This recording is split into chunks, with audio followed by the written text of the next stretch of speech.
to my YouTube channel. My name is Tawanda, but my friends call me TuTu, and I love to create. So right now I want to go over quickly about the type of stitch we're going to use to attach the Heat-n-Bond to our fabric in our design. So first things first, you need to have a sewing machine, thread, and a bobbin.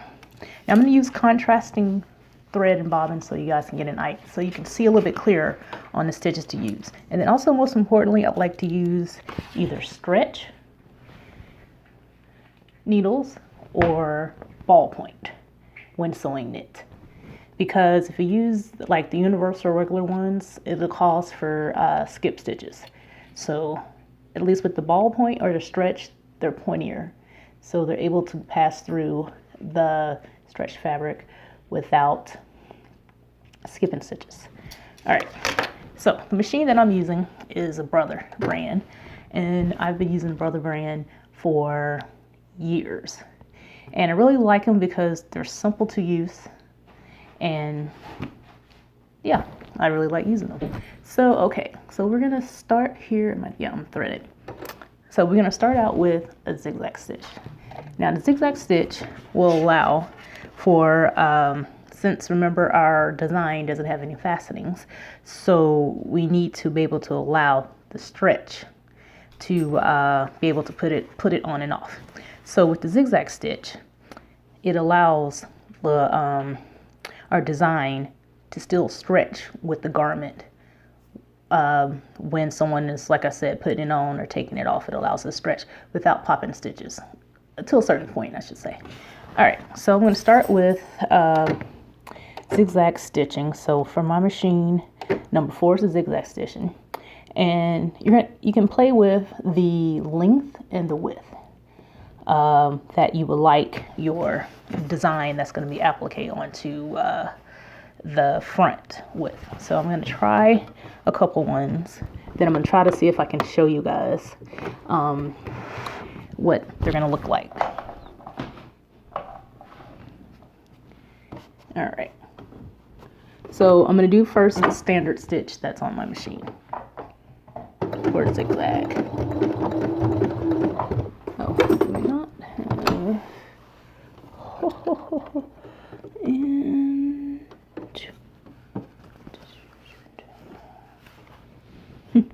machine malfunction. All right, let's see.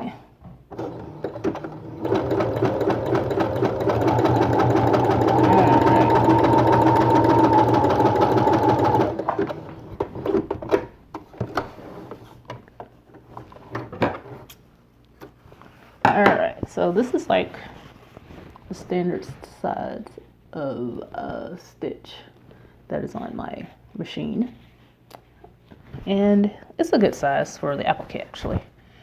Alright, so I think I need to change my needle for this to a brand new needle, because as I was trying to sew it onto the actual fabric, it was skipping stitches. So bear with me a moment, let me get my tools.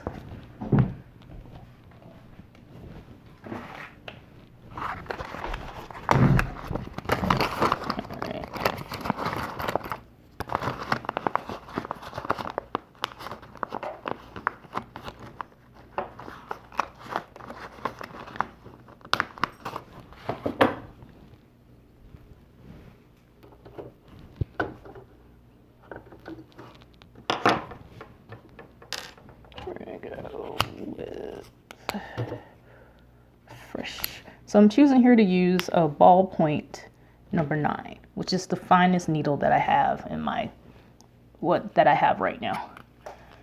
All right. And all sewing machines are pretty much the same as in concept. They use some sort of screw mechanism to remove and put in your needle. And then the bobbin position will change based on the machine, whether it would be at the top, which is called like a load in, drop in, I guess, type bobbin, and then, or underneath, which comes with like a silver bobbin case. All right.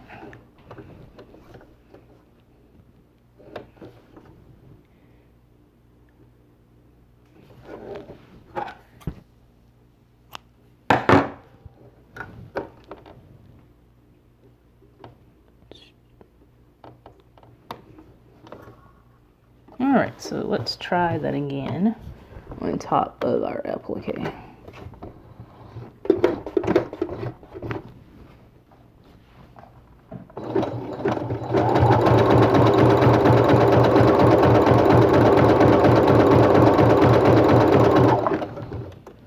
Yes, that worked so much better. Okay, I'm gonna show it to you. So that's like anytime you're sewing knits and things start skipping, or yeah, pretty much like skipping stitches, that means you need to change your needle. Now on a regular, if I'm sewing non-knit things, I don't change the needle that often because I don't need to. You say you're supposed to change it after every project. I don't believe in that. I change it until it breaks, actually. All right, so yeah, this looks good. So I'm gonna do the outline and I'm gonna show you what it is. All right.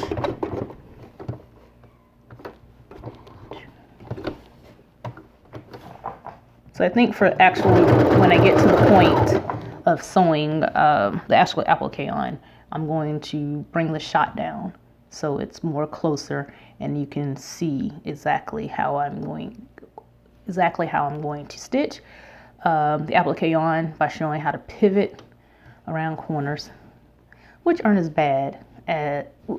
as bad as trying to pivot in small circles. At some point I'll show you that. That's really hard. Not hard, just very time consuming. All right.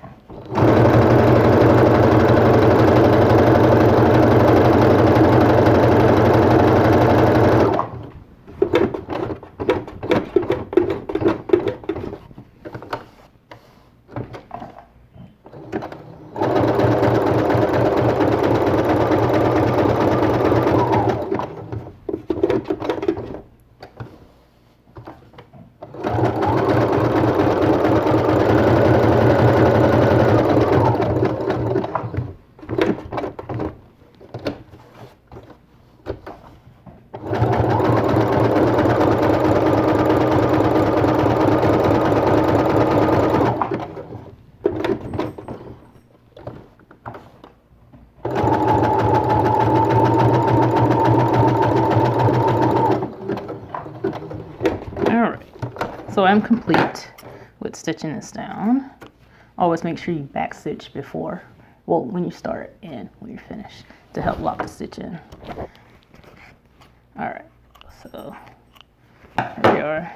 So you can see here that the stitching I did is pretty good around it. The bottom fabric is a cotton, so of course it's not going to stretch with it, but that's what your stitch is going to look like when you're done.